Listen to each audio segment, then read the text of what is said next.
സംഘപരിവാറിന്റെ അഖണ്ഡ ഭാരതം എന്ന സങ്കല്പം പോലെ ഒരു വിശാല അമേരിക്ക എന്ന സ്വപ്നമാണ് യഥാർത്ഥത്തിൽ US പ്രസിഡന്റ് ഡൊണാൾഡ് ട്രംപിന്റെ മനസ്സിലുള്ളതെന്ന് പറയാം. സ്ഥാനമേൽക്കുന്നതിന് തൊട്ടു മുമ്പുള്ള അഭിമുഖത്തിൽ പോലും ഗ്രീൻലാൻഡ്, പനാമ കനാലും കാനഡയും അടങ്ങുന്ന അഖണ്ഡ അമേരിക്കയെക്കുറിച്ചാണ് അദ്ദേഹം സംസാരിച്ചത്. ക്യൂബയിൽ നിന്നും മെക്സിക്കോയിൽ നിന്നുമൊക്കെ ധാരാളം പേർ അമേരിക്കയിലേക്ക് കുടിയേറാൻ എത്തുകയും രാജ്യം അവരെ തടഞ്ഞുകൊണ്ടിരിക്കുകയുമാണ് യഥാർത്ഥത്തിൽ ചെയ്തത്. ലോകത്തിന്റെ വിവിധ ഭാഗങ്ങളിൽ നിന്നുള്ളവർ അമേരിക്കൻ പൗരത്വത്തിനായി ഒരുപാട് പ്രതീക്ഷിക്കുന്നുണ്ട്. പക്ഷേ ഗ്രീൻലാൻഡ് അമേരിക്കയിൽ ലയിക്കണമെന്നതിന് യാതൊരുവിധ വിലയുമില്ല. ഡെൻമാർക്ക് പൗരന്മാരായി തങ്ങൾ തുടരണമെന്നാണ് ഭൂരിഭാഗവും കൈക്കൊണ്ടിട്ടുള്ള നിലപാട്. ലോകത്തിലെ ഏറ്റവും വലിയ ദ്വീപും സ്വയംഭരണ പ്രദേശവുമാണ് ഗ്രീൻലാൻഡ് എന്നത്. ഡെൻമാർക്കിന്റെ കീഴിലാണ് ഈ രാജ്യം ഇപ്പോൾ നിലനിൽക്കുന്നത്. ഗ്രീൻലാൻഡിനെ അമേരിക്കയുടെ ഭാഗമാക്കാൻ ട്രംപ് കൂടുതലും ശ്രമിക്കുന്നത്. ഈ നീക്കത്തിന് തുടക്കത്തിൽ തന്നെ നിരവധി വെല്ലുവിളികളാണ് ഉയർന്നത്. ഗ്രീൻലാൻഡിൽ നടത്തിയ അഭിപ്രായ വോട്ടെടുപ്പിൽ വിവരങ്ങൾ ട്രംപിന്റെ നീക്കത്തിനോട് ജനങ്ങൾക്കുള്ള എതിർപ്പാണെന്നാണ് വ്യക്തമാക്കുന്നത്. യുണൈറ്റഡ് സ്റ്റേറ്റ്സിന്റെ ഭാഗമാകാൻ ജനങ്ങൾ ആഗ്രഹിക്കുന്നില്ലെന്നാണ് ഇതിൽ നിന്നും തെളിയുന്നത്. 85% ഗ്രീൻലാൻഡുകാരും യുണൈറ്റഡ് സ്റ്റേറ്റ്സിന്റെ ഭാഗമാകാൻ ആഗ്രഹിക്കുന്നില്ലെന്ന് അഭിപ്രായ വോട്ടെടുപ്പിൽ പറയുന്നുണ്ട്. 6% ഗ്രീൻലാൻഡുകാർ മാത്രമാണ് തങ്ങളുടെ ദ്വീപ് യുഎസിന്റെ ഭാഗമാകുന്നതിനെ പ്രധാനമായും അനുകൂലിക്കുന്നത്. 9% പേർ തീരുമാനം എടുത്തിട്ടില്ലെന്നും സർവേ റിപ്പോർട്ടിൽ പറയുന്നുണ്ട്.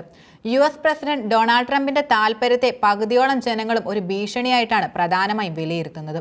സർവേയിൽ പങ്കെടുത്തവരിൽ 8% പേർ മാത്രമാണ് തങ്ങളുടെ ഡാനിഷ് പൗരത്വം അമേരിക്കയിലേക്കായി മാറ്റാൻ തയ്യാറാണെന്ന് സമ്മതിക്കുന്നത്.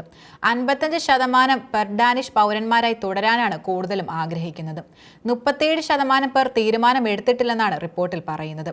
2009 ഗ്രീൻലാൻഡ് ദ്വീപിന് സ്വയംഭരണാവകാശം പ്രധാനമായും ലഭിച്ചത്. നിലവിൽ ഡെൻമാർക്കിൽ നിന്ന് ഒരു റാഫണ്ടത്തിലൂടെ സ്വാതന്ത്ര്യം പ്രഖ്യാപിക്കാനുള്ള അവകാശം പ്രദേശത്തിന് നിലനിൽക്കുന്നുണ്ട്. നേരത്തെ മുതൽ തന്നെ ട്രംപിന് ഗ്രീൻലാൻഡിനെ യുഎസിനോട് ചേർക്കാനുള്ള ആഗ്രഹം യഥാർത്ഥത്തിലുണ്ടായിരുന്നു.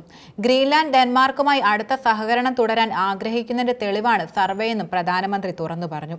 യുഎസിന്റെ സുരക്ഷയ്ക്ക് ഗ്രീൻലാൻഡ് സുപ്രധാനമാണെന്നും തന്ത്രപ്രധാനമായ ദ്വീപിന്റെ നിയന്ത്രണം ഡെൻമാർക്ക് ഉപേക്ഷിക്കണമെന്നും ട്രംപ് മുൻപ് തന്നെ വെളിപ്പെടുത്തിയിരുന്നു. ദ്വീപിന്റെ നിയന്ത്രണം സ്വന്തമാക്കാനുള്ള ട്രംപിന്റെ നീക്കമാണിതെന്നുള്ള വിമർശനങ്ങൾ വലിയ തോതിൽ ഉയരുകയും ചെയ്യുന്നുണ്ട്. നാറ്റോ രാജ്യമായ ഫ്രാൻസ് ഉൾപ്പെടെ ഈ നീക്കത്തെ എതിർക്കുകയും ചെയ്തിരുന്നു. സ്ഥാനമേൽക്കുന്നതിന് മുമ്പ് കൊടുത്ത ഒരു അഭിമുഖത്തിൽ കാനഡയെ യുഎസിന്റെ ഭാഗമാക്കാൻ സൈനിക നടപടി വേണ്ട, സാമ്പത്തിക നടപടി മതിയെന്നാണ് ട്രംപ് വെളിപ്പെടുത്തിയിരുന്നത്.